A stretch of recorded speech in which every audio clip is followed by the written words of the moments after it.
दावों की पूर्णता के लिए कौन कौन सी साक्ष्य जरूरी है? दावा कानूनी रूप से मंजूर होने के लिए कानून के द्वारा 2 साक्ष्य होना जरूरी है। अब ये कौन सी साक्ष्य हो सकती है, उसकी सूची नियम 13 में दी है और उसमें बहुत विस्तार से अच्छी सूची बनाई है कि कई तरह के जो सरकारी दस्तावेज है, जानकारी है, रिपोर्ट्स है, रिसर्च पेपर्स है, कहीं भी किसी ने कथा काव्य कहीं भी कुछ लिखा हो इस संदर्भ की पुष्टि करने वाला, तो वो इसके लिए साक्ष्य माना गया। बहुत अच्छी व्यवस्था। और फिर आगे जाके ये भी कह दिया है कि अगर ये सारे कागज कहीं उपलब्ध नहीं है, दस्तावेज में भी नहीं है, फिर भी अगर बगल के गांव के ऐसे 2 बूढ़े लोग, स्त्री या पुरुष, जो जानते हैं सारी जानकारी, वो अगर लिख कर ये कथन करे, कहे कि हाँ इस गांव के ये अधिकार है, ये हम जानते हैं पहले से परंपरा से, तो उसको भी कानूनी रूप से साक्ष्य माना जाएगा। बहुत अच्छा प्रावधान है, तो उसका इस्तेमाल यहाँ पे करें। लेकिन उसकी शर्त एक ही है कि ये जो 2 बूढ़े लोग हैं जो साक्ष्य दे रहे हैं, वो लोग लाभधारक नहीं होने चाहिए, क्योंकि लाभधारक खुद ही अपनी साक्ष्य अपना खुद दे, ये तो कानून से गलत होगा। तो अगर सामुदायिक वन अधिकार की साक्ष्य है तो उसी गांव के लोग नहीं होंगे।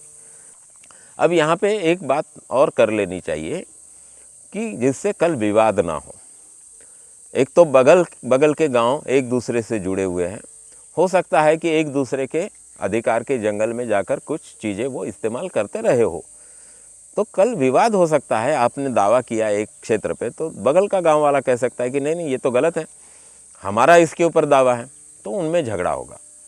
कानून को इस परिस्थिति के बारे में चिंता है, इसलिए कानून ने उसमें एक प्रावधान किया है कि अगर 2 गांवों के बीच में विवाद होता है तो 2 गांवों की जो वन अधिकार समितियां हैं वो साथ में बैठे और वो निर्णय ले, क्योंकि उनको ज़मीन पे पता है कौन सा क्षेत्र किसका है क्या है, और आपसी मामला बातचीत से सुलझाया जा सकता है। तो कानून इसका अधिकार देता है कि अगर गांव के लोग आपस में बैठकर इस तरह से एक समझ बनाते हैं और निर्णय कर लेते हैं तो वो अंतिम है, वो निर्णय सरकार मान्य करेगी। लेकिन यह विवाद अगर गांव के लोग आपस में बैठकर नहीं सुलझा सकते हैं, तब क्या होगा? तब ये अधिकार उपविभागीय अधिकारी के पास जाएगा और फिर उपविभागीय अधिकारी जो निर्णय लेगा वो गांव वालों को मानना पड़ेगा। तो कल विवाद ना हो इसलिए 3 गांव के लोग वन अधिकार समितियाँ बैठकर ये तय कर ले और तय करने के बाद एक नजरी नक्शा बना ले, तीनों गांव की सीमा दिखाते हुए, उत्तर दक्षिण पूर्व पश्चिम चतुर्सीमा का उल्लेख करते हुए कि ये तीनों गांव की वन अधिकार की सीमाएं हैं और हम लोग जानते हैं परंपरा से इसको, और ये तीनों गांव की वन अधिकार समितियां इन सीमाओं को मान्यता प्रदान करती है। ऐसा एक प्रस्ताव अगर बनाते जिसमें नक्शा भी है और ऐसे प्रस्ताव संयुक्त लिखा हुआ है और नीचे तीनों गांव की वन अधिकार समितियों के अध्यक्ष, सचिव और प्रमुख लोगों की दस्तखत, ऐसे कागज बना लेते हैं, तो ये दूसरी साक्ष्य होगी। तो ये 2 साक्ष्य कानून से जो जरूरी हो गया। अब उसके अलावा आप अन्य कोई चीज़ है तो उपलब्ध जोड़ सकते हैं, जैसे जहाँ निस्तार पत्रक है, तो निस्तार पत्रक ये कानूनी रूप से ऐसा दस्तावेज है जिससे आपकी साक्ष्य बहुत मजबूत हो जाती है। लेकिन जहाँ नहीं है उनको डरने की कोई ज़रूरत नहीं है कि ये नहीं है आप कैसे करें हम लोग, ऐसे कोई ज़रूरत नहीं है। जो पहले 2 साक्ष्य कही है वो उतनी पर्याप्त है। दावा प्रपत्र लिखकर पूर्ण होने पर आगे की प्रक्रिया क्या होगी? अब ये दावा हो गया पूरा, तो गांव की जो वन अधिकार समिति बनी हुई है उसको ये देना है। उसका सचिव जो है, दावा बनाने का काम समिति को, जो वन अधिकार समिति को नहीं करना है। जिसको अधिकार चाहिए या जिसका अधिकार है पहले से और जिसको मान्यता प्राप्त करनी है, ऐसे गांव समुदाय को अपना अधिकार का दावा बनाना है। वो प्रक्रिया सब मिलकर चलनी चाहिए। एक व्यक्ति के जिम्मेदारी पे छोड़ देंगे तो वो प्रक्रिया सही नहीं होगी।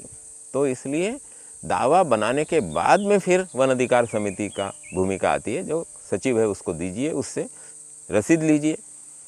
अब ये वन अधिकार समिति का काम आता है कि सचिव को एक नोटिस निकालना है। जांच की नोटिस किन किन लोगों को दी जाए?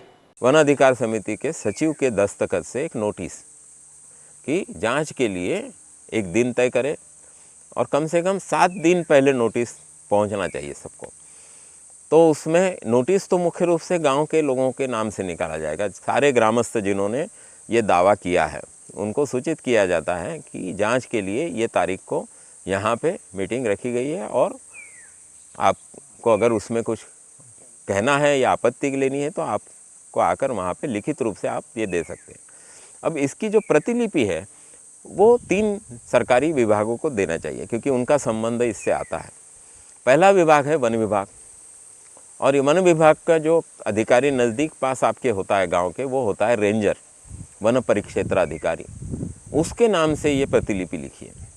दूसरा विभाग है राजस्व विभाग। तो राजस्व विभाग का तहसीलदार ये महत्वपूर्ण अधिकारी है क्योंकि मुख्य जिम्मेदारी कलेक्टर की होती है, और फिर तहसील या ब्लॉक जिसको कहते हैं, तो वहाँ पे जो रेवेन्यू का अधिकारी होता है ब्लॉक या तहसील लेवल पर, वो होता है तहसीलदार, जिसके पास में सारे राजस्व का दस्तावेज होता है। और तीसरा है तालुका निरीक्षक भूमि अभिलेख, यानी ज़मीन की मोज माप करना, गिनती करना, उसका रिकॉर्ड रखना, कागज़ बनाना, नक्शे बनाना, ये सारा काम ये विभाग करता है। तो ये 3 विभाग इस काम से जुड़े हुए विभाग हैं। तो ये तीनों को प्रतिलिपियाँ दी जाए, दावे की प्रतिलिपि मात्र वन विभाग को दी जाए, और जब नोटिस इनको देंगे तो उनके दस्तखत, तारीख और ठप्पा लेना ना भूलें, क्योंकि रसीद में सिर्फ दस्तखत हो गए तो उससे काम नहीं चलेगा। उस विभाग का ठप्पा और तारीख होना भी बहुत ज़रूरी है। ये बहुत ज़रूरी है कानूनी प्रक्रिया के लिए, क्योंकि आपने सही रूप से नोटिस निकाला, सही नोटिस सर्व किया उनको, तो फिर उस विभाग की जिम्मेदारी है कि वो उस समय पे अगर उनको कुछ आपत्ति लेना है तो आए और लिखित रूप से आपत्ति दें। अगर वो उस समय नहीं देते हैं, नहीं आते हैं, तो बाद में उनको कानून से अधिकार नहीं है। तो इस दृष्टि से ये जांच का काम होना बहुत ज़रूरी है। और जिस दिन फिर ये जांच होगी, वहाँ पे जो भी लोग आएंगे आपत्ति लेंगे, तो उनको कहना है कि आप मौखिक रूप से मत कहिए, जो भी कहना है आप लिखित रूप से दीजिए, उस पर हमारी ग्राम सभा विचार करेगी। तो लिखित रूप से मांगने से एक होता है कि फिर आपको सुनिश्चित रूप से आपको देना पड़ता है। तो कानून की प्रक्रिया में मौखिक रूप से कम और लिखित रूप से ज़्यादा बात करनी चाहिए, क्योंकि ये इसको कागज़ को मानते हैं, जबान को नहीं मानते हैं। अब अगर आमने सामने बोलते हैं कि भाई अच्छा है, ठीक है, हम कर देगा, ये कर देगा, लेकिन दूसरे दिन में आएगा तो हम वो भूल जाते हैं। वो लोग कागज़ नहीं भूलता है। आपके पास अगर कागज़ हो तो कागज़ ये ज़रूरी है, वो लिख के उसका कागज़ को रखना, के रखना ज़रूरी है। इसीलिए ही सरकारी कर्मचारियों का ही अगर जीव हो तो वो कागज़ में है, वो बाकी नहीं है। आपको लड़ाई करना है तो कागज़ का लड़ाई कागज़ में ही सरकारी ऑफिसर से लड़ना है। दूसरा जो भी लोग आ गए हैं वहाँ पे जांच के लिए, उनके दस्तखत ले लीजिए एक रजिस्टर में कि आज जांच के लिए जो नोटिस ये तारीख को निकाला था उसके तहत जांच का काम शुरू हो गया है और इतने लोग उसमें उपस्थित है। इसमें गांव के लोगों का भी नाम लिखिए, जो वन विभाग, राजस्व विभाग और तालुका निरीक्षक भूमि अभिलेख के लोग आए उनका भी नाम लिखिए, उनके दस्तखत लीजिए। इससे एक साक्ष्य आपके पास में रहेगी कि आपने जांच का काम सही किया है। जांच की प्रक्रिया पूर्ण होने पर आगे क्या किया जाए? ये काम अगर हो जाता है पूरा तो फिर उसका एक रिपोर्ट बनाना है, वो ग्राम सभा को देना है। और ग्राम सभा को ये रिपोर्ट और दावा मिल जाने के बाद में ग्राम सभा के जो सचिव है, कानून ने यह कहा है कि जो ग्राम पंचायत का सचिव है वही इस कानून के तहत ये एक गांव की ग्राम सभा का भी सचिव के रूप में काम करेगा। कई जगह ग्राम सेवक कहते हैं कि नहीं ये तो हमारा काम नहीं है, ये तो वो वन अधिकार समिति के सचिव का काम है। तो ये गलत है। आपको कानून का अध्ययन करना चाहिए और कानून से दिखाना चाहिए, ये सीखनी चाहिए बातें। कोई कर्मचारी कुछ कह देता है तो वो सच नहीं होगा, जो लिखा है कानून में है वो सच होगा। तो उससे नोटिस निकलवाना है ग्राम सभा की मीटिंग का, और ये नोटिस की भी प्रति फिर वन विभाग, राजस्व विभाग और तालुका निरीक्षक भूमि अभिलेख को दीजिए, क्योंकि दूसरी बार आपने मौका दिया होगा, आगे की आपकी मुश्किलें कम हो जाएगी। तो इस दृष्टि से फिर जांच का काम आपने ठीक कर लिया, ग्राम सभा ठीक से बुला ली, और ग्राम सभा में ध्यान में रखिए कि 2/3 कोरम होना जरूरी है, क्योंकि यह गांव का समुदायी अधिकार है। 5-10 लोग मिलकर निर्णय ले लेंगे तो गांव का सहभाग कहाँ है, पारदर्शिता भी नहीं होगी। तो सही चीज़ है कि लोग सहभागी हों, 1/3 महिलाएं उसमें हों, सभी जाति जनजाति के लोग हो उसमें, और सब मिलकर कम से कम 2/3 के लोग इकट्ठा होकर अपने सामुदायिक अधिकार का निर्णय ग्राम सभा में खुद मंजूर करें। अब ये बहुत बड़ा अधिकार इस कानून ने छोटे गांव की सारे मतदाताओं से बनी ग्राम सभा को दिया है। तो वो कानून भी खुद कह रहा है कि ये ग्राम सभा 2/3 हो तो उसकी तरफ ध्यान देना चाहिए। कई बार लोग उसमें ध्यान नहीं देते, वो कमज़ोर रह जाते हैं। तो ऐसी ग्राम सभा में जब ये प्रस्ताव पारित हो जाएगा, आपत्ति अगर होती है तो उस पर बहस होगी, उसके बाद में जो निर्णय होगा, अंतिम निर्णय ग्राम सभा का होगा। और ग्राम सभा उसको लिख ले, उसमें उपस्थिति जो है लोगों की उसको भी पहले दर्ज कर ले। नहीं तो क्या होता है कि आखिर में आप करने जाते हैं तो सारे लोग चले जाते हैं। तो जब लोग आते हैं तभी उनका पंचायत के रजिस्टर में जो उपस्थिति का रजिस्टर होता है, नाम दर्ज कर लेना चाहिए, दस्तखत ले लेने चाहिए, अधिकारियों के भी ले लेने चाहिए और बाद में चर्चा करनी चाहिए। तो आपके पास रिकॉर्ड पूरा रहेगा, उससे आप रिपोर्ट बनाएंगे।